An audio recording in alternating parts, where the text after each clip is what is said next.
Hello guys, तो कैसे हैं आप सब लोग। तो गाइस जैसे कि अपना एनपीयू जो चैप्टर चल रहा था वो अपन ने उसके थ्योरेटिकल फ्रेमवर्क कंप्लीट कर लिया था।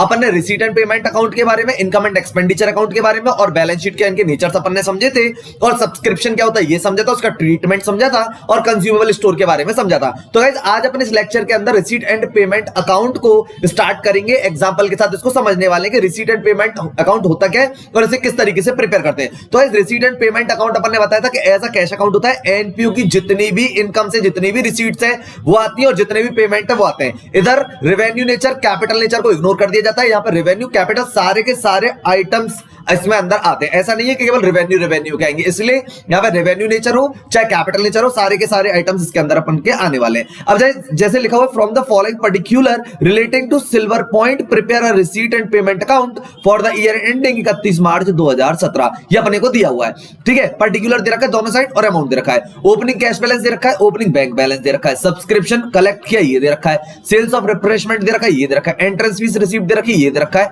सेल ऑफ ओल्ड मटेरियल दे रखा है, डोनेशन रिसीव्ड किया है। यानी कि अगर अपन यहां से लेके अगर बात करें तो सब्सक्रिप्शन ये इनकम हो गई एक तो, ठीक है। सेल ऑफ रिफ्रेशमेंट इनकम है, एंट्रेंस फी रिसीव्ड इनकम है, सेल ऑफ ओल्ड न्यूज़पेपर और डोनेशन रिसीव्ड इनकम है। रेंट पेड किया ये एक्सपेंसेस है, एक्सपोर्ट्स ऑफ मटेरियल परचेज है एक्सपेंसेस है, purchase of refreshment purchase expenses है, expenses for maintenance of tennis court ये भी एक्सपेंसेस है, सैलरी पेड करी ये भी एक्सपेंसेस है, टूर्नामेंट एक्सपेंसेस करा ये भी एक्सपेंसेस है, फर्नीचर परचेज करा ये भी एक्सपेंसेस है, ऑफिस एक्सपेंसेस भी हमारा एक्सपेंसेस है, और क्लोजिंग कैश इन हैंड दे रखा है।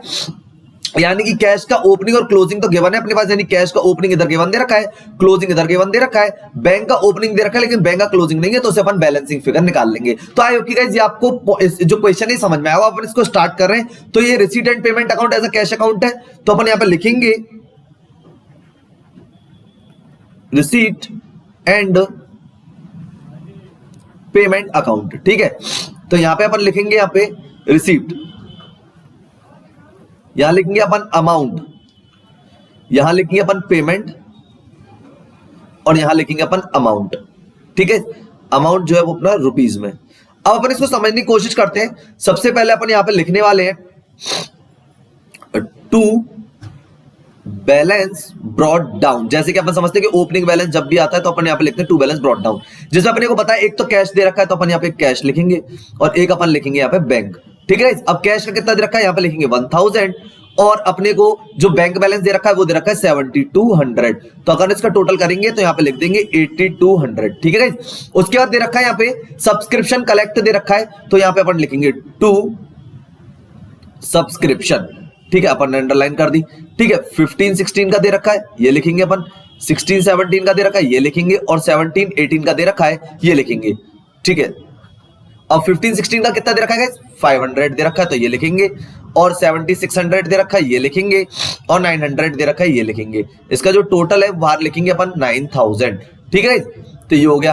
अब उसके बाद अपन बात करते हैं इसमें सेल ऑफ रिफ्रेशमेंट। तो यहां पे ये भी अपने पास इनकम है, तो यहां पे लिखेंगे टू सेल्स ऑफ रिफ्रेशमेंट,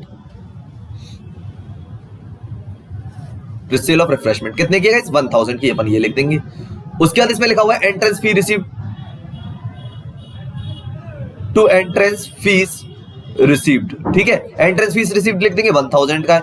अच्छा इसके बाद और देखते हैं और क्या क्या। अब एक सेल जो दे रखी है ऑफ ओल्ड स्पोर्ट्स मटेरियल की ये भी लिखेंगे to sale of old material sold, ये कितने की दे रखी है 1200 का, तो अपन ये लिखेंगे। मतलब अपने को सारी की सारी इनकम जो है वो सारी की सारी रिसीट साइड लिखनी है, यानी जितना पैसा रिसीट हो सारी की सारी रिसीट साइड लिखना है। और यहां पे अपन लिखेंगे टू डोनेशन, ठीक है, फॉर पवेलियन। ये अपने को मिला है कितने का है 4600 का। तो यहां तक जो इनकम थी यानी जो रिसीट थी वो सारी की सारी अपन ने यहां पे लिख दिया है। रिसीट एंड पेमेंट अकाउंट में सिर्फ जो कैश में रिसीट होंगे और कैश में पेड होंगे सिर्फ वही आएगा। यहां पे आउटस्टैंडिंग प्रीपेड से कोई लेना देना नहीं है, इसका कोई भी एडजस्टमेंट नहीं होगा। जब अपन ने रिसीट एंड पेमेंट अकाउंट समझा था तब उसके नेचर में अपन ने ये बात बताई थी। अपन बाई साइड लिखेंगे जी पेमेंट। अब जैसे बाई रेंट पेड लिखा है अपन ने, रेंट पेड, ठीक है। कितना लिखा है जी रेंट पेड है 3000 का, ये अपन ने लिख दिया। उसके बाद अगर अपन बात करें तो यहां पे बाय स्पोर्ट्स मटेरियल परचेज, तो स्पोर्ट्स मटेरियल परचेज करा है तो इससे भी पैसा जाएगा, तो यहां पे लिख दिया 4800। उसके बाद अगर अपन बात करें बाय परचेज ऑफ रिफ्रेशमेंट। तो परचेज ऑफ रिफ्रेशमेंट जो करा वो कितने का करा अपन ने 600 का, तो वो लिख दिया। उसके बाद यहाँ पे लिखे बाय, अब इन्होंने करा expenses for maintenance of tennis court, तो by expenses for maintenance of tennis court.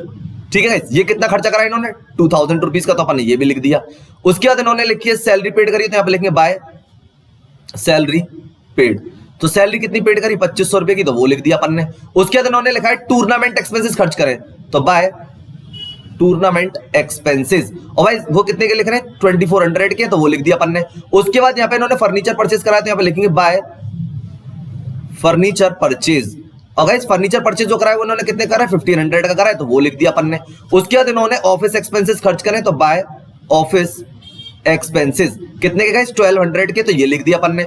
और उसके बाद यहां पे लिखेंगे बाय बैलेंस कैरिड डाउन। ठीक है, अंडरलाइन कर दिया है। यहां पे कैश का बैलेंस तो अपने बात दे रखा है, कैश कितना दे रखा है 400।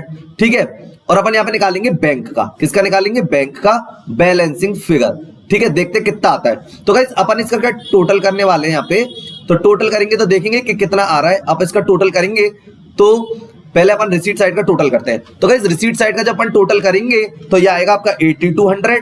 ठीक है गाइस, प्लस करेंगे इसमें 9000, प्लस करेंगे इसमें अपन 1000, प्लस करेंगे इसमें 1000, फिर प्लस करेंगे इसमें 1200 और फिर प्लस करेंगे इसमें 4600। तो गाइस ये जो आपका आ रहा है, ये आ रहा है आपका 25000। कितना आ रहा है गाइस 25,000। ठीक है, अब उसमें से अपन माइनस कराएंगे 3000, माइनस कराएंगे 4800, माइनस कराएंगे 600, माइनस कराएंगे इसमें से 2000, माइनस कराएंगे 2500, माइनस कराएंगे 2400, माइनस कराएंगे 1500, माइनस कराएंगे 1200 और माइनस कराएंगे इसमें से 400 जो कैश का दे रखा है। तो गाइस ये आएगा आपका 6600। कितना आएगा गाइस 6600। अब 6600 आ गया और ये 400 अपन 7000 यहाँ पे बाहर लिख देंगे और टोटल लिख देंगे 25000। ठीक है, ये है आपका रिसीट एंड पेमेंट अकाउंट, जो कि आपको अच्छे समझ, मतलब अपन ने रिसीट साइड जितनी भी रिसीट हुई है वो लिख दी है और पेमेंट साइड जितनी पेमेंट हुई वो लिख दिया है। और फिर उसने अपन ने बैलेंसिंग फिगर एक कैश का दे रखा था, बैंक का अपन ने बैलेंसिंग फिगर निकाला,